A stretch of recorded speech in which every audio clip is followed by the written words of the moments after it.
Buenas, muy buenas. Hoy hablaremos sobre un resumen de las corrientes libertadoras. Pero primero entraremos a una introducción. Como se dieron aspectos más globales, estas independencias no solo significaron la liberación de América con solo América, hubieron mucho más engranes que participaron en este proceso.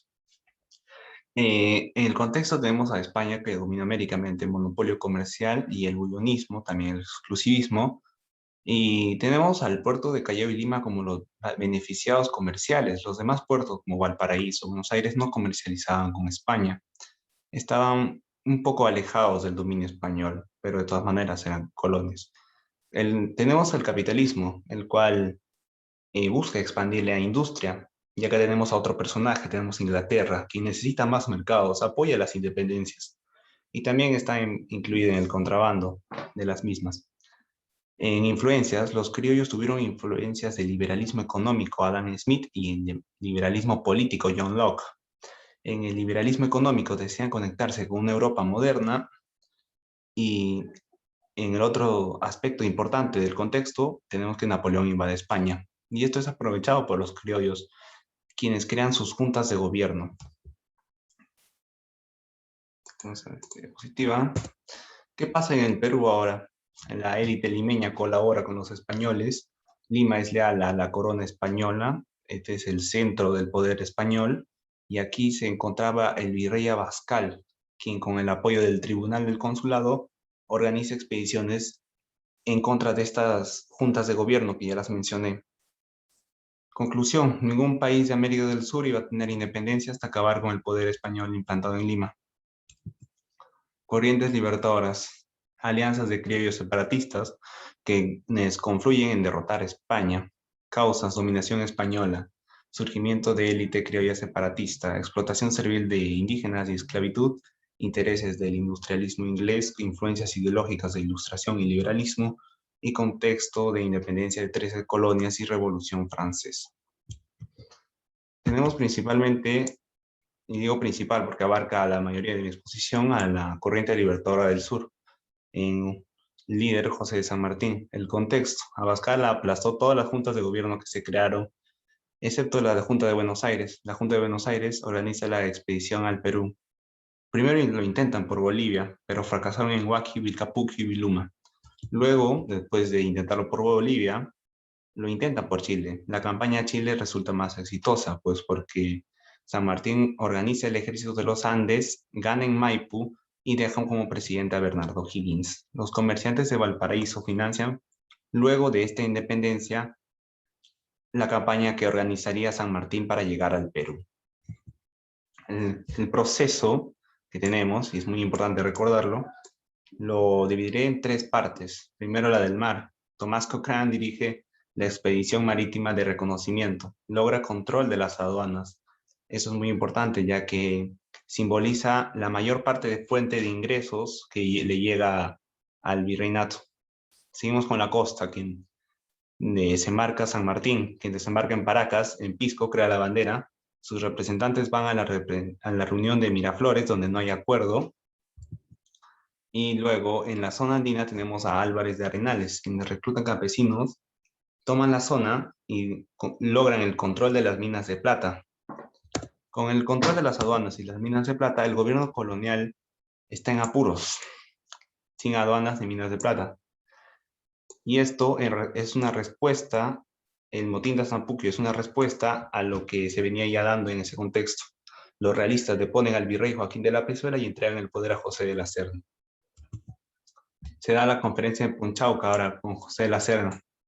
No hay acuerdos entre San Martín y la Serna, pero se hace una tregua. Y en medio de esa tregua, San Martín proclama la independencia el 28 de julio de 1821, y en el protectorado de San Martín se dan bastantes leyes, pero provisorias. Se dan también la ley de vientres, abolición del tributo y la mita, para ganar más indígena.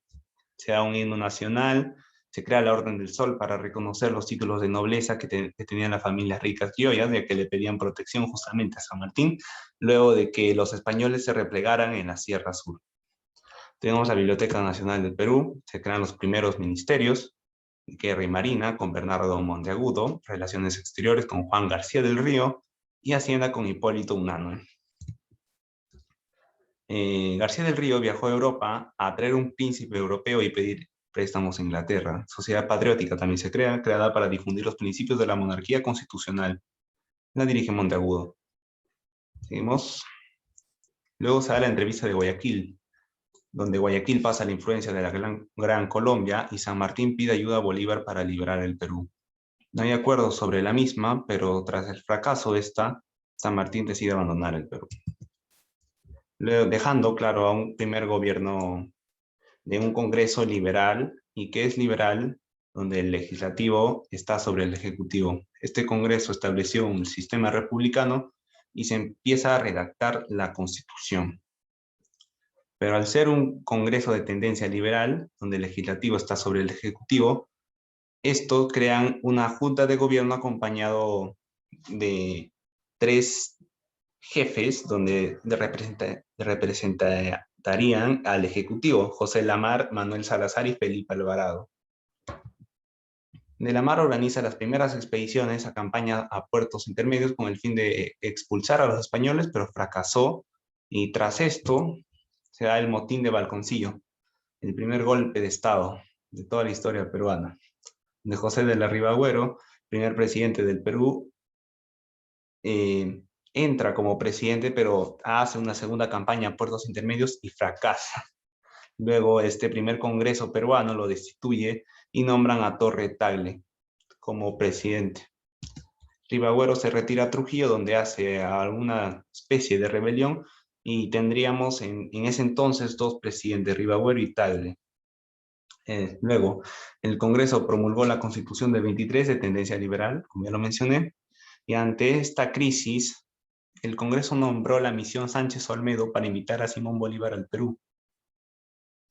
Primero vino Sucre, luego al informarle la situación a Bolívar, Bolívar decide ir y el Congreso lo nombra dictador. El Congreso y la Constitución quedan suprimidos. Y ahora continuamos con Corriente Libertadora del Norte, con el líder Simón Bolívar. Como antecedentes tenemos las batallas exitosas que tenía Bolívar antes de venir al Perú, como la de Carabobo, Bocayá y Pichincha, Ecuador. Bolívar tuvo que enfrentar la oposición que tenían Ribagüero y Torre Tagle. Estos habían negociado secretamente con el virrey, pero fracasaron. Luego Bolívar nombró secretario a Sánchez Carrión y a Sucre como jefe militar. Se dan en este entonces las batallas de Junín y Ayacucho, donde los éxitos militares que sellaron la independencia de América del Sur por fin. Aquí participaron los montoneros y es muy importante, ya que Álvarez de Arenales ya lo había asegurado antes. La capitulación de Ayacucho, firmada por el patriota Antonio José de Sucre y el realista José de Canterac. Se reconoció la independencia, pero se otorgaron beneficios a los realistas y se acordó indemnizar económicamente a España.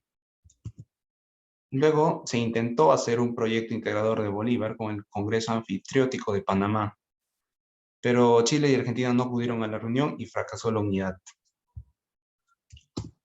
Se hizo la Confederación de los Andes, donde Bolívar buscó integrar Venezuela, Colombia, Ecuador, Panamá, Perú y Bolivia, donde se propone la Constitución vitalicia, donde solo se aprueba en Perú y Bolivia, y solo se logra crear la Gran Colombia, sostenida por el Congreso de Angostura. Peligros tras la independencia según Bolívar, la Santa Alianza absolutista, que podría haber de nuevo un dominio español, pero finalmente no se dio. Y también el imperialismo de la doctrina Monroe, quien sostenía que Estados Unidos apoyaría la independencia América para los americanos, pero en realidad significaría que ellos nos dominarían a nosotros, los estadounidenses, a los países de América Latina.